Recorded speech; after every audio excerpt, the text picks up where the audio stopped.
इस एक्ट्रेस के साथ चल रहा था शाहरुख खान का अफेयर गौरी ने पकड़ा था रंगे हाथों। आमिर खान की दंगल वाली लड़की के साथ ऐसा क्या हुआ कि वो बॉलीवुड छोड़ के हमेशा के लिए कश्मीर चली गई, सच्चाई जानकर उड़ जाएंगे होश। रोनाल्डो क्यों करा रहे हैं इस बच्चे का कैंसर का इलाज। दंगल मूवी से फेमस होने वाली जायरा वसीम ने बॉलीवुड छोड़ दिया, लेकिन जायरा ने बॉलीवुड छोड़ने के पीछे जो कारण बताया वो चौंकाने वाला है। उन्होंने सोशल मीडिया पर 6 पन्ने की चिट्ठी लिखी थी जिसमें उन्होंने कुरान का भी जिक्र किया। दरअसल जायरा वसीम 5 साल पहले बॉलीवुड में आई थी और इससे उनकी जिंदगी बदल गई, लेकिन अब जायरा ने बॉलीवुड को अलविदा कह दिया क्योंकि वो अपने काम से खुश नहीं थी। भले ही वो बॉलीवुड की चकाचौंध में हिट हो रही थी, लेकिन उनका कहना था कि वो इसके लिए नहीं बनी क्योंकि बॉलीवुड में काम करने से वो अपने धर्म से भटक रही थी। उन्हें ऐसा लग रहा था कि वो गलत रास्ते पर जा रही है। फिल्म इंडस्ट्री में काम करते हुए वो अपने ईमान और अल्लाह से बहुत दूरी चल गई, इसलिए अब वो बॉलीवुड को छोड़ चुकी है। बॉलीवुड छोड़कर कश्मीर जाने के बाद उन्होंने अपनी सारी फोटोज सोशल मीडिया से डिलीट कर दी। यूथ के लिए जायरा रोल मॉडल बन गई थी, इसीलिए उन्होंने अपने फैन पेजेस से भी अपनी सभी फोटोज हटाने को कहा। लेकिन अब उन्होंने अपनी नई जिंदगी शुरू कर दी है। शाहरुख खान का अफेयर प्रियंका चोपड़ा के साथ चल रहा था तो बात कुछ ज्यादा ही बिगड़ गई। मीडिया में ये बात आग की तरह फैल गई कि शाहरुख ने प्रियंका के लिए 1-1 करोड़ का फ्लैट खरीदा है और दोनों ने चुपचाप शादी भी कर ली, जिसके बाद शाहरुख खान की गौरी के साथ डाइवोर्स तक की खबर आने लगी। प्रियंका चोपड़ा शाहरुख खान को अपने प्यार में गिरफ्त कर चुकी थी, लेकिन गौरी ने शाहरुख खान को प्रियंका के साथ काम करने से बिल्कुल मना कर दिया, जिसके बाद मानो प्रियंका चोपड़ा ने कसम खा ली थी कि वो कभी भी शाहरुख खान के साथ नजर नहीं आएंगी, भले ही शाहरुख क्यों ना फोर्स करे। प्रियंका के अलावा मीडिया में प्रीति जिंटा का भी शाहरुख खान के साथ अफेयर होने की खबरें काफी ट्रेंड पे रही। एक शो के दौरान बैक स्टेज पर शाहरुख और प्रीति काफी चिपक के एक दूसरे से बात कर रहे थे, तभी वहाँ गौरी पहुँच गई और शाहरुख को रंगे हाथों पकड़ लिया। शाहरुख खान ऐसी ही कई और कंट्रोवर्सीज में भी फंस चुके हैं। साल 2012 में शाहरुख खान पर वानखेड़े स्टेडियम में जाने पर 5 साल का बैन लगा दिया गया था क्योंकि शाहरुख खान और स्टेडियम के सिक्योरिटी गार्ड के बीच झगड़ा हो गया, जिसके बाद वानखेड़े में लड़ते हुए शाहरुख खान की तस्वीरें और वीडियोस जमकर वायरल हो गई। बहुत ही कम लोगों को पता होगा कि रोनाल्डो अभी भी एक 7 साल के बच्चे के कैंसर के इलाज का खर्चा उठा रहे हैं। बच्चे का नाम थॉमस है, जिसे 2019 में न्यूरोब्लास्टमा कैंसर हो गया था, लेकिन उसके माँ बाप के पास इतने पैसे नहीं थे कि वो बच्चे का इलाज करा पाते। इसीलिए उसके पेरेंट्स अपने बच्चे की जान बचाने के लिए रोनाल्डो के पास गए, जिसके बाद रोनाल्डो ने उनकी बात सुनी और बच्चे के कैंसर का इलाज करा रहे हैं। वैसे पहली बार नहीं है जब रोनाल्डो ऐसा कुछ कर रहे हैं। 2012 में रोनाल्डो ने एक 9 साल के बच्चे के कैंसर से लड़ने में मदद की, उसका पूरा खर्चा रोनाल्डो ने उठाया। इतना ही नहीं, रोनाल्डो ने बच्चे से मिलने के लिए उसकी और उसके पेरेंट्स के लिए एक फ्लाइट बुक की थी, जिससे कि वो रोनाल्डो का मैच देख सके।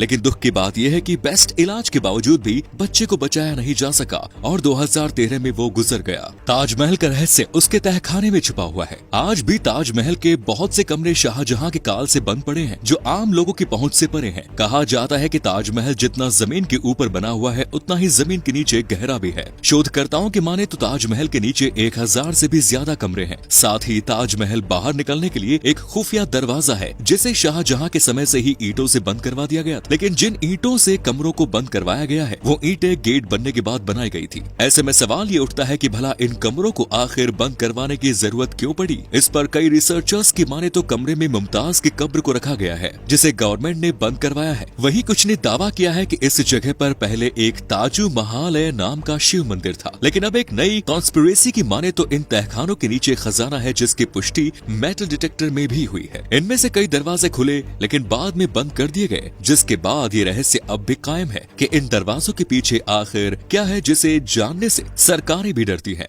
7 अक्टूबर 1930 को भगत सिंह को फांसी की सजा सुनाई गई और ब्रिटिश सरकार के इस फैसले पर जस्टिस आगा हैदर को साइन करने के लिए कहा गया, लेकिन जस्टिस आगा हैदर ने इससे इनकार कर दिया। जस्टिस आगा हैदर कोर्ट में अकेले भारतीय जज थे, जबकि बाकी सभी जज अंग्रेज। जस्टिस हैदर शहीद ने भगत सिंह को फांसी दिए जाने वाले पेपर्स पर साइन करने से मना कर दिया। इतना ही नहीं, अंग्रेजों का दबाव पड़ने पर जस्टिस हैदर ने देश की आजादी की खातिर जज के पद से इस्तीफा ही दे दिया, जिसके बाद अंग्रेजों ने जज शादी लाल से फांसी के आदेश पर साइन करवाए और सेंट्रल जेल लाहौर में भगत सिंह को फांसी पर लटका दिया गया।